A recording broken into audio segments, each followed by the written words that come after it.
మిత్రులకు శుభోదయం. నేను మీ శ్రేయభిలాషి JS Bavajan. JSB with you YouTube ఛానల్లోకి స్వాగతం. చిత్తూరు జిల్లాలోని అన్ని గుజ్జు పరిశ్రమల్లో తోతాపురి రకానికి ఒకే ధరను అమలు చేయాలని మామిడి రైతు జిల్లా సంక్షేమ సంఘం డిమాండ్ చేసింది. రైతుల సమస్యలను పరిష్కరించాలని కోరుతూ పలువురు రైతులు కలెక్టరేట్ ముందు ధర్నా చేశారు. పరిశ్రమల ముందు ధరల పట్టికను ప్రదర్శించాలని వారు డిమాండ్ చేశారు. టోకన్లను పారదర్శకంగా ఇవ్వాలని కోరారు. పరిశ్రమలు ర్యాంపులకు మధ్య ధర వ్యత్యాసం రూపాయి మాత్రమే ఉండాలని వారు సూచించారు.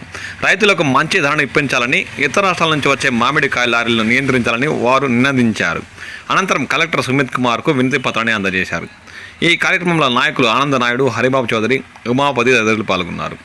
మరోవైపు జిల్లాలో మామిడి రైతులు, మామిడి సంఘాల ప్రతినిధులతో చర్చించి పెట్టుబడి ఖర్చులు నిర్ణయించాలని, రైతులకు నష్టం రాకుండా తోతాపురి రకానికి టన్ను 18,000తో మద్దతు ధర నిర్ణయించాలని మామిడి రైతు సంఘం నాయకులు మరోవైపు ధర్నా నిర్వహించారు. రైతులతో కలిసి కలెక్టర్ వద్ద నిరసన తెలిపారు. ఈ సందర్భంగా రైతు సంఘం నేతలు సంజీవ్ రెడ్డి, ఉమాపతి నాయుడు, శ్రీనివాసులు, హేమలత, చెంగలరాయరెడ్డి, త్యాగరాజులు రెడ్డి, మోహన్ రెడ్డి, దేవయ్య మాట్లాడారు.